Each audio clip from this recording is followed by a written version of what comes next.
Hello, my name is Zhang Yi. Today I will conduct a preliminary legal analysis of the topic the grocery store incident based on the IRAC message negligence. This analysis will refer to the important principles and cases of Malaysian law and UK common law. In the negligence case, the core of the issue is to identify whether the store has assumed the duty of care to the customer, whether it has violated the obligation, whether it has caused damage, and whether there is a causal relationship between the damage and the violation. In tort law, the first step in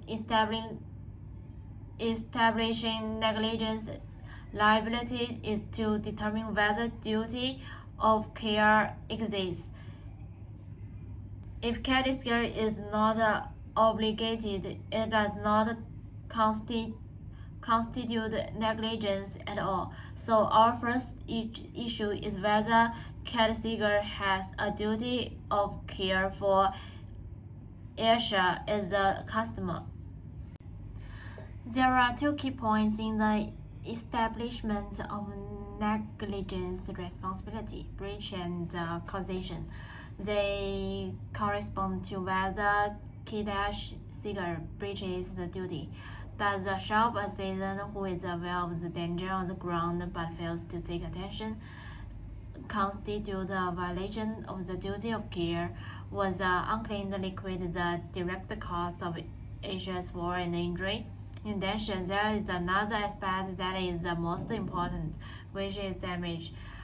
This corresponds to our last issue, whether Asia's physical injury and economic loss are legally claimable damages. Next, let's talk in detail about the legal principles and negligence. In Malaysian tort law, negligence liability usually consists of four parts. One is duty of care, two is breach of duty, three cause for damage. As long as any more of these elements cannot be established, it is impossible to successfully assess negligence. First of all, duty of care according to the common law classic case Duhong vs. Stevenson. The judge establishes the neighbor principle. A person must take a reasonable care to avoid acts or omissions which can reasonably causes harm to their neighbors. In this case, the store falls within the category of occupies liability to the customer, so the merchant is obligated to provide a reasonably safe.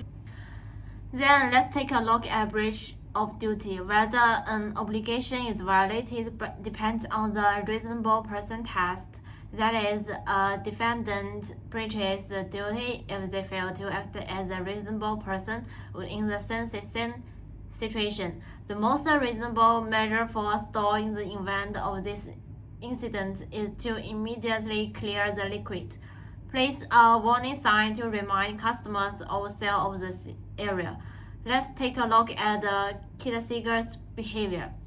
Despite the fact that the employees were already aware of the danger, they still not clean up the liquid on the ground or place the warning signs. Its behavior was below the standard of a reasonable merchant, thus constituting breach of duty. Equally crucial, causation often uses but for test. But for the defendant's breach, would the harm still have occurred? Based on the test, we can ask whether Asia would have fallen if it weren't for the liquid on the ground and the staff not cleaning it up. The answer is obviously no. So causation holds true when the causal link is clear and damage conforms to foreseeable risk. Is the most crucial damage valid in the end? Damage must meet the three elements of actual occurrence: predictability and legal compensation.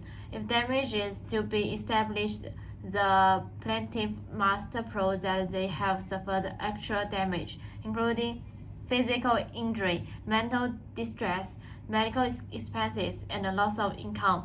There are all types of compensation recognized under the tort law of Malaysia.